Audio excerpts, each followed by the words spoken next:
जय श्री सीताराम। मेरा नाम राममणि चतुर्वेदी है। मैं रीवा जिला मध्य प्रदेश से हूँ। मैं 3 दिवसीय ऊर्जा संचय समागम में एक विशिष्ट अनुभव था। इसके पहले कहीं न कहीं मैं छोटी छोटी बातों से इरिटेट हो जाया करता था, क्रोध आ जाया करता था और एक हड़बड़ाहट रहती थी, बेचैनी रहती थी। जैसे अगर कोई भी बातें हुई, छोटी सी बात हुई या कहीं कुछ गड़बड़ हुआ तो वो हड़बड़ाहट होती थी। यहाँ पर हमारा पूरा शेड्यूल के साथ, जबकि शेड्यूल वो नहीं था, ना मेरे सोने का, ना जगने का, ना ये सब, लेकिन जो गुरुजी ने ऊर्जा संचय समागम कराया उससे हमको एक विशेष एनर्जी प्राप्त हुई और मन में मानसिक शांति की अनुभूति होती है। अब ऐसा लगता है कि मुझे कोई अगर गाली भी देगा तो मुझे क्रोध नहीं आएगा, ऐसी अनुभूति। सूर्य उपासना से आपको क्या प्राप्त हुआ? सबसे बड़ी बात, ये जो ऊर्जा संचय समागम है वो सूर्य उपासना की ही विधि है। जितनी भी चीजें चल रही हैं, सूर्य उपासना, यज्ञ और त्राटक, ये जो भी क्रियाएं गुरुजी ने कराई हैं, ऑन कैमरा मुझे नहीं बोलना चाहिए, बहुत कुछ चीजें गुरुजी ने मना भी किया है, तो फिर भी मैं बोले दे रहा हूँ। ये सारी चीजें सूर्य उपासना के अंतर्गत ही है और उसी का ये असर है कि आज मन प्रसन्न है, चित्त प्रसन्न है, कुछ न कुछ हम हासिल करके जा रहे हैं। जब आप त्राटक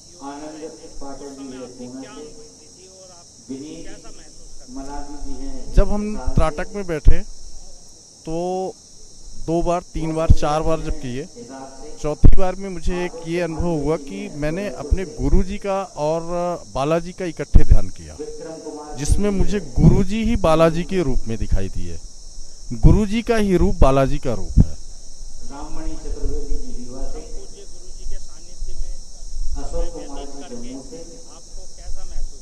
मुझे ऐसा लगता है कि मेरे कई जन्मों के पूर्ण उदय हुए होंगे, जिसकी वजह से मैं परम पूज्य गुरुदेव जी के चरण रज को छूने का मौका प्राप्त किया। नहीं तो मेरी कोई ऐसी मनसा, या मैं इस जन्म की तो बात नहीं कर रहा हूँ कि इस जन्म में मेरे ऐसे कोई कर्म तो नहीं समझ में आ रहे हैं कि मैं गुरुजी के पास पहुँचूँ। पूर्व जन्म और कहीं न कहीं हमारे पूर्वजों के, गुरुदेव के आशीर्वाद से ही मैं उनके पास पहुँचा हूँ। यहाँ पे इतना भव्य यज्ञ हो रहा है, उस यज्ञ के बारे में बताइए और आपको उस यज्ञ से कैसा अनुभव हुआ? यज्ञ, ऊर्जा संचय समागम, गुरुजी का सानिध्य, मुझे ऐसा लगता है कि मैं इस कालखंड में, इस कलयुग में नहीं हूँ, मैं सतयुग या द्वापर त्रेता में जन्म लिया हूँ। ये पूरी धरती मुझे कलयुग से प्रभावित नहीं लगती है, ये द्वापर और त्रेता से मुझे प्रभावित भगवान रामचंद्र जी और भगवान श्री कृष्ण और सतयुग से प्रभावित मुझे लगती है और पूरा सत्य का वास है यहाँ पे।